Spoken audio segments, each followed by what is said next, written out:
Hey guys, so I'm going to be showing you how to make this pair of Grinch legs that can lean into your tree to make it look like he's digging in there for goodies. Never mind the fact that it's currently March. Let's get to it. When printing out your pattern, you're going to make sure that the scale is set to 100% and that you do not have two-sided or double-sided checked off. And then go ahead and click print. Once you've got your pattern, you're going to go ahead and cut all of the pieces out along the outer solid lines, and then you're going to tape them together. This is going to be easier if you go in order of the pages. First one, then two, then three, then etc. etc. There is a diagram on the pattern that shows the way that the pages are organized. You should end up with pattern pieces that look like this. You're going to need pins or clips, a rotary cutter or scissors, an iron, and some fiberfill. I use two 12-ounce bags, but you can use 3 if you like it extra stuffed. For the legs, you can use faux fur, felt, or fleece. I'm going to be using faux fur. You're going to cut on a fold and you should end up with 2 pieces. For the straps that will tie around the tree to keep the legs in place, you can use any color cotton solid. I'm going to use this green so that everything matches, but you could use white, black.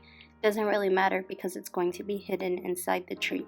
You're going to cut this on a double fold and you should end up with 2 long pieces.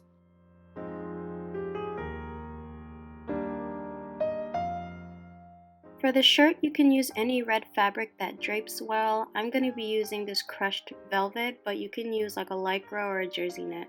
Cut on a double fold and you should end up with 2 pieces. For the shoes and the shoe soles, I recommend a sturdy felt, and you're going to need something to stabilize the shoe sole. So you can use a heavyweight interfacing, which is what I'm going to be using, or you can use 2 layers of felt for the shoe sole.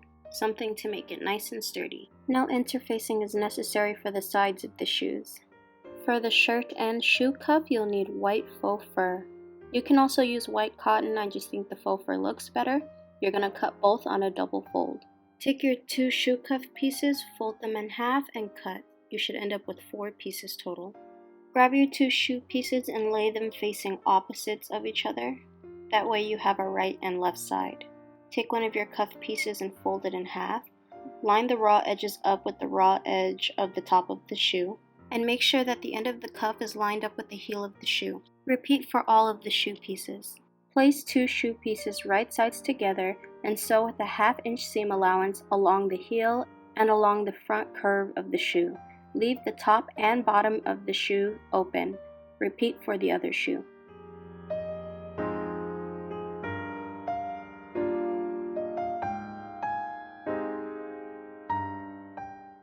Cut off the excess seam allowance. Make slits around the curve, but be careful not to cut into your stitches. If you're using interfacing, go ahead and fuse them to the wrong sides of the soles if you do have a right or wrong side. If you're using 2 layers of felt, sew them together along the edges with an 1/8 inch seam allowance. Snip off any excess interfacing. Mark the center of the top and bottom of the soles. Make sure those markings are lined up with the seams of the shoes. And line the raw edges of the soles up with the raw edges of the sides of the shoes, with the right side of the soles facing up towards the inside of the shoe. Clip in place and sew with a 1/2 inch seam allowance. Repeat for both shoes.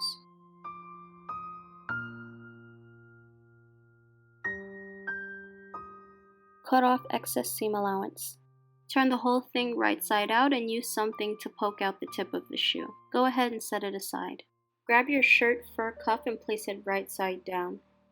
Then place your shirt fabric right side up about 1/3 of the way down from the top of the fur cuff. Pin and stitch in place with a 1/4 inch seam allowance. Fold up the raw edge of the fur 1/2 inch, then fold again over your shirt fabric, making sure to cover that stitching you just did. Sew along the top with a 1/2 inch seam allowance. Place your 2 shirt pieces right sides together and sew along the sides with a 1/2 inch seam allowance. Leave the top and bottom of the shirt open. Cut off the excess seam allowance and set aside. Grab your straps and fold them in half, wrong sides together long ways. Press the fold to form a crease.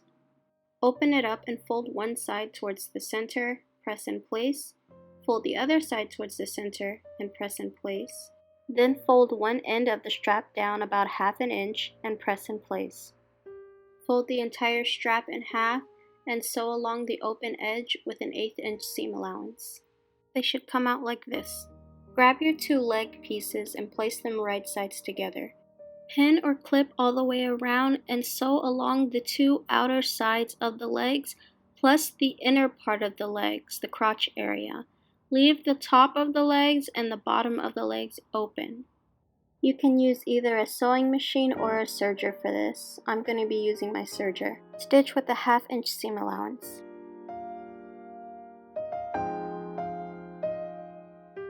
Take your straps and line them up against the 2 side seams on the pants, with the raw edge of the strap facing up.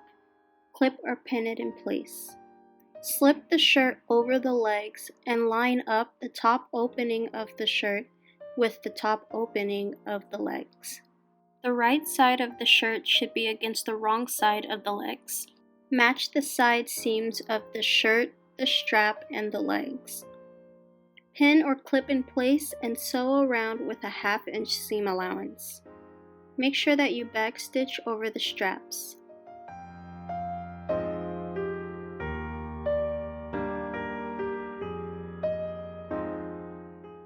Grab the shoes and line up the raw edges of the fur cuff with the felt fabric of the shoes and pin or clip in place.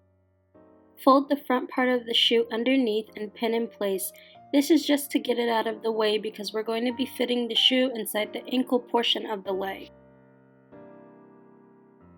With the tip of the shoe facing forward, place it inside the leg upside down and align the raw edges of the fur cuff and felt with the raw edges of the legs.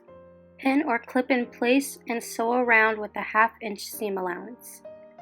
Make sure that you face both shoes the same direction so that you don't end up with one shoe facing forward and the other one backwards.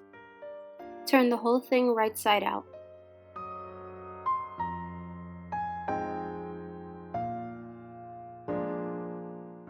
Fill it up with fiber fill all the way from the bottom of the shoes to the top of the leg. Pin or clip the top closed and either machine stitch it or hand stitch it.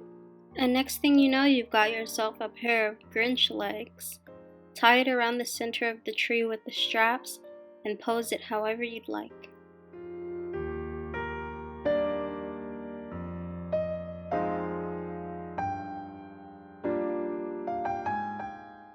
I hope you guys enjoyed this video and thank you so much for watching. Please like, comment, and subscribe, and I'll see you soon. Bye-bye.